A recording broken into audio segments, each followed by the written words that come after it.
William Cowper, Biography, and Important Works. Hello and welcome to the discourse. William Cowper was a popular English evangelist and poet of the 18th century. He was born in 1731 in Hertfordshire and was the first surviving child of his parents. His death occurred in 1800. At the age of 6 years, he lost his mother.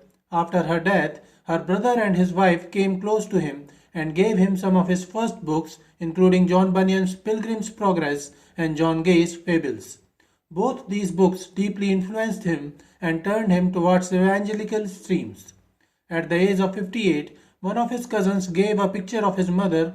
William Cowper wrote a letter to his cousin thanking him, in which he stated that the picture of his mother is more precious than the richest jewel in the British crown. Later, he wrote a poem titled On the Receipt of My Mother's Picture that was published in 1798. Cowper belonged to the Augustan age, transitioning from neoclassical trends towards Romanticism, and his works appear to be a precursor of the Romantic era. Samuel Taylor Coleridge called him the best modern poet. As he grew old, he fell in love with one of his cousins, Theodora, but her father was not willing to marry her to someone so close in relationship.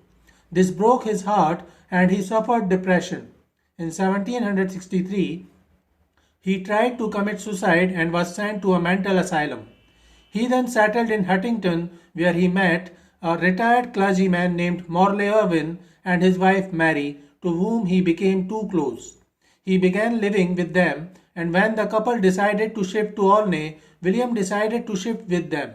In Olney, he met curate John Newton, who inspired him to write hymns, which later became popular by the collection named Olney Hymns, published in 1779. Both John Newton and William Cowper wrote the Olney hymns, but the major share was by William. John Newton's hymn Amazing Grace became too popular, while William Cowper's hymns such as Praise for the Fountain Opened, beginning There is a fountain filled with blood, and Light shining out of darkness, beginning God moves in a mysterious way, became some of the most popular verses of Cowper. Cowper wrote 67 of the Olney hymns. Poems by William Cowper of the Inner Temple-esque. Cowper was living with Robin Irwin and his wife Mary Irwin in Olney when Robin met an accident and died. Cowper continued to live in the house of widow Mary Irwin. During the same time, he again suffered mental disorders and insanity and began thinking that he was eternally damned to hell. He again began thinking of committing suicide, but Mary Irwin took better care of him and inspired him to write again. In 1774, he wrote Hatred and Vengeance, My Eternal Portion, in which Cowper conceives himself as one damned below Judas. The poem is also known as Sapphics. Cowper regained himself by 1779 and began writing again. Mary Irwin suggested the idea of writing a satire titled The Progress of Error. He wrote 7 more poems of a similar satirical nature, which were published under the title Poems by William Cowper of the Inner Temple-esque in 1782. One of these poems was The Nightingale and the Glowworm. In 1783, Cowper met a widow named Lady Austen, who encouraged him to write more poetry.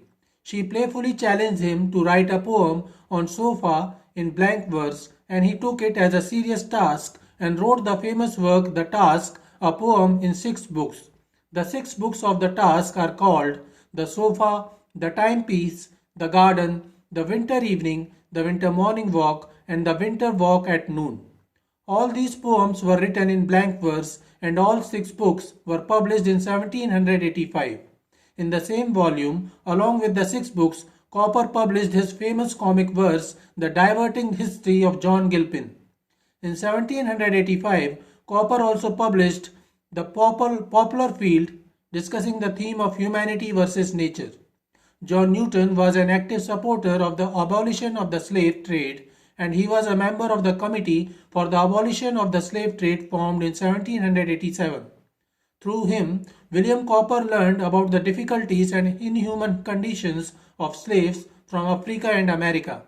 In 1788, William Cowper wrote the poem The Negro's Complaint, which talks about slavery from the perspective of the slave. The Negro's Complaint rapidly became very famous and was often quoted by Martin Luther King Jr. during the 20th century civil rights movement in America. Some other popular poems by William Cowper include The Snail, The Solitude of Alexander Selkirk, The Castaway, and God Made the Country. So this is it for today. We will continue to discuss the history of English literature. Please stay connected with the discourse. Thanks and regards.